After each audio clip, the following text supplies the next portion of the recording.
there's a famous Ramban, a passage from Nachmanides, in the end of Parshas Bo.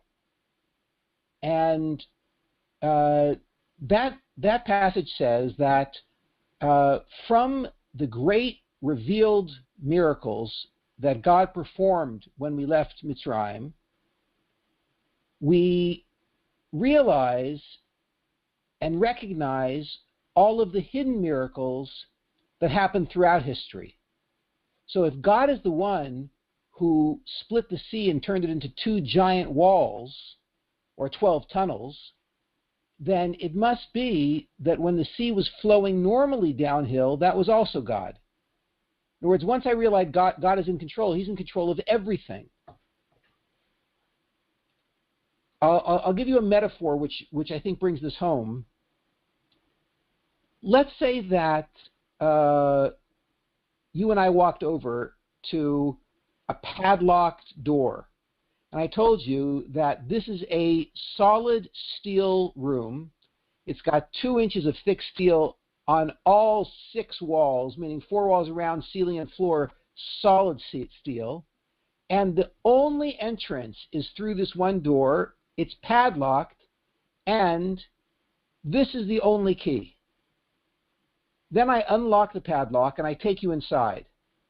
And I show you the room is completely empty, except there's a stack of 20 chairs over in a corner. So we go in there on Sunday, and we see the stack of 20 chairs. We go out, we lock the door. We go back in on Monday morning, we open it up, same scene, stacked 20 chairs.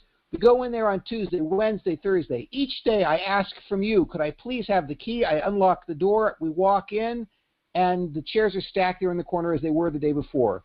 On Friday, we walk in. And when we walk in on Friday, all the chairs are set up neatly. And I say, hey, you're the only one who had the key. Did you set up these chairs?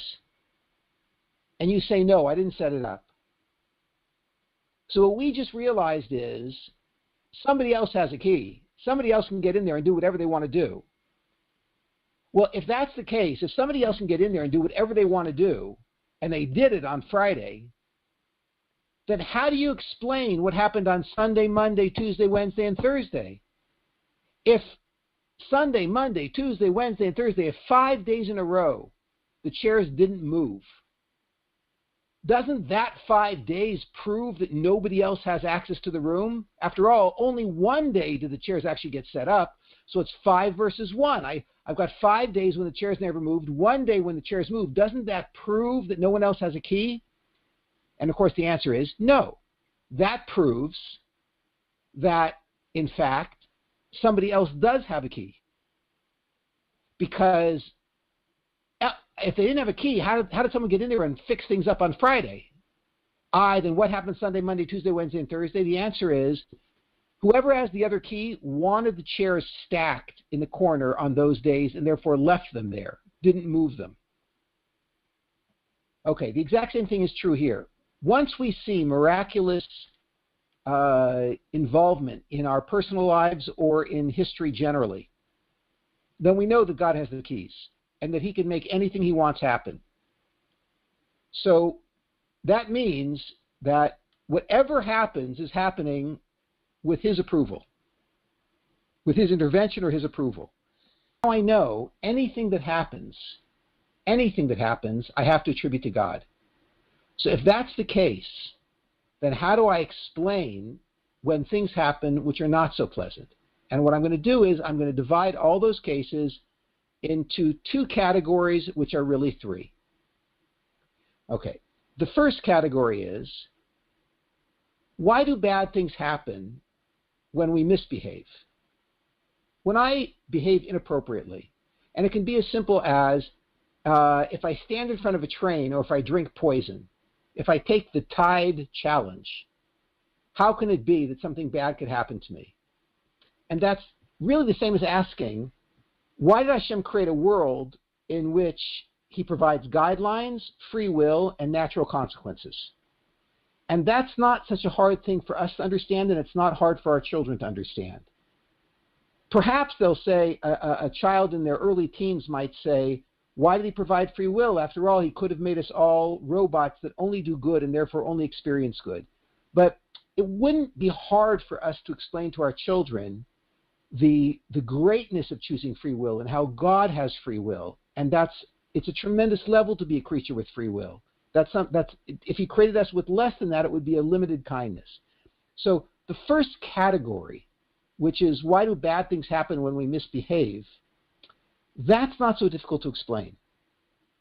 Okay. That leads us up to the second category, which is really going to be two categories. Why do bad things happen even when we behave properly? So here I want to split this question into two parts. The first part is, why do bad things happen to us or I should say, why do bad things happen to people who are capable of facing the challenge of dealing with those bad things and growing from it? So that's another way of saying, why did Hashem create Olam Hazeh? Why did he create this world? Why did he give us challenges? Why did he give us an opportunity to grow?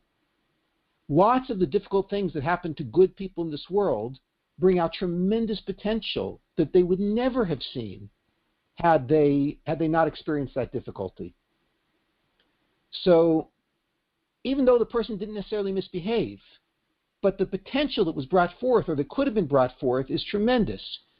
So that also we could explain to our children, that when you face adversity, you become bigger. And therefore, if you really love somebody, then you won't protect them from difficulty. You won't protect them from adversity. The opposite. If you really love somebody, you might even recommend to them that they not run away from adversity, that they dive headlong into it because they can grow from that. So why do bad things happen to people who are capable of facing the challenge and growing from it? That's also not a question. Even if they behave properly, that's not a question. That leads us to the third category.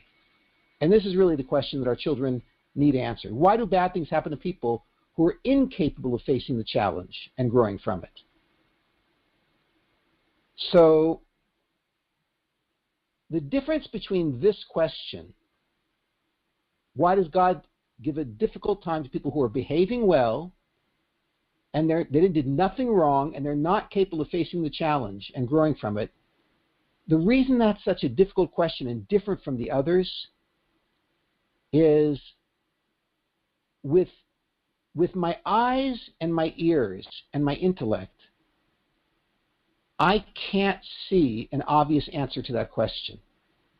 Why do bad things happen to people who misbehave? I can look and see and work that out. Why do bad things happen to people who can grow from the experience? Even if they're behaving, who can grow from the experience, I can see that and work it out. But why do bad things happen to people who are incapable of facing the challenge and growing from it? That I can't see, and it requires positing all sorts of ideas that I can't see and I can't test.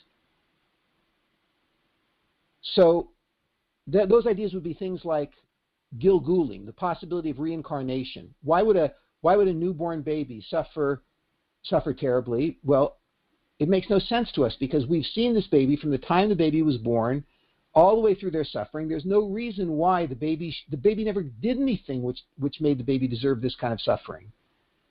But that is assuming that there's no such thing as a reincarnation. If there's such a thing as a reincarnation, okay, then maybe it could make sense. But how would you know if there's such a thing as a reincarnation? That would require positing something that we can't see. Or another example of something we might have to posit that we can't test or see. The whole question of why bad things would happen to a person who doesn't seem capable of facing the challenge it can really be restated like this. It can be restated as saying that it can't be that a good God who is almighty and would do anything or could do anything would do this to an innocent child. That's one way of saying it. Another way of saying it, which is probably more accurate, is I, with my intellect, with 1 quart of oatmeal in my cranial vault, I, Rabbi Kelemen, can't understand why God would do that. So now I've introduced a new possibility. This couldn't happen unless God is smarter than me. So the real question then is it possible God is smarter than me? Now that's not something that we'd like to entertain. Many people would say, well, that's a cop-out. That's not really an answer, that God is smarter than us. But if we're talking about God, then he probably is smarter than us.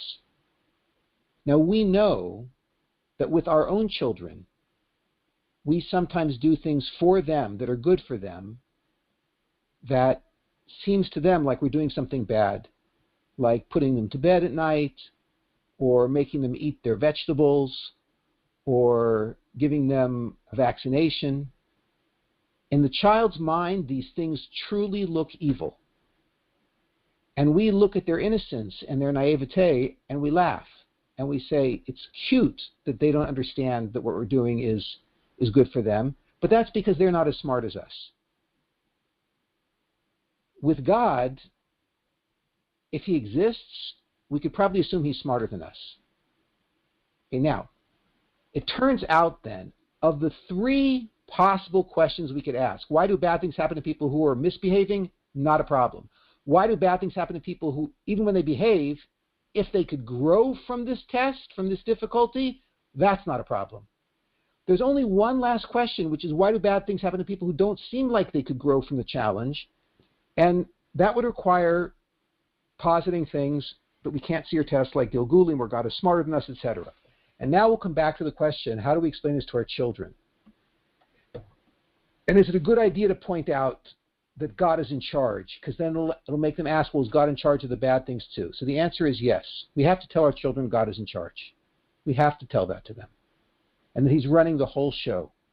That is the basis of all of Judaism. When we say Hashem Echad, we mean there is no other power. Nothing else has any influence or power, only God, which means everything that you see happening is under God's control. So we have to tell that to our children. What about when a child is smart enough to ask the question, what about bad things happen to people who behave properly and are not capable of facing the challenge? So if the child is old enough, then we can start telling them that there are good answers to this. There's such a thing as Gilgulim, incarnation, reincarnation. God is smarter than us. There's multiple answers for this. In fact, there's a whole book called Das Tvunos, written by the Ramchal, Rav Moshe Chaim Luzzatto, that is entirely devoted just to this question, why do bad things happen to good people? And we can give those explanations to someone who is beginning to be intellectually sophisticated, a child who's 12, 13, 14, 15, 16 years old can start to understand these concepts. What about a younger child? What about a child who can't understand these concepts yet? So there's something important for us to tell that child also, which is that I love Hashem, and I know that Hashem loves me. And I have simple faith that Hashem is good, even when he does something that I don't understand. It's important that I convey that because that's what it looks like when you're involved in a relationship with somebody. And our children are going to be involved in relationships with God, but also relationships with a parent. They may be involved in relationships with very dedicated spouses later on in life who really are doing something good for them, but it's hard for them to understand. A person who's an alcoholic and his spouse is taking him to an inpatient clinic. It's important that we realize that when someone loves us, they may do something which to us doesn't seem okay, and that's part of being in the relationship with them. We trust them that they're going to take good care of us, assuming that it's a normal, healthy relationship. So it's important for the children to hear that too. Okay, now of course, we live in a strange world. It's important to tell our children that there's such thing as abusive relationships as well, right? Just because someone is doing something terrible to you doesn't mean that they love you and they're doing something good that you don't understand. We have to explain all that to them. But with God, we can trust. He loves us. He's taking care of us. And it's important that our children see that we behave that way, we think that way, so that they can think that way as well. Hi, I hope you enjoyed that answer from a recent live call with Rabbi Kelemen. If you'd like to hear more lectures from Rabbi Kelemen, head over to LawrenceKelemen.com. Scroll down and enter your name and email address, and then click the orange button, and then you will receive in your inbox new classes from Rabbi Kelemen. Of course, we have a zero spam policy. You're not added to any other lists. You're just going to get material from Rabbi Kelemen. If you have any questions, feel free to email us at info@LawrenceKelemen.com.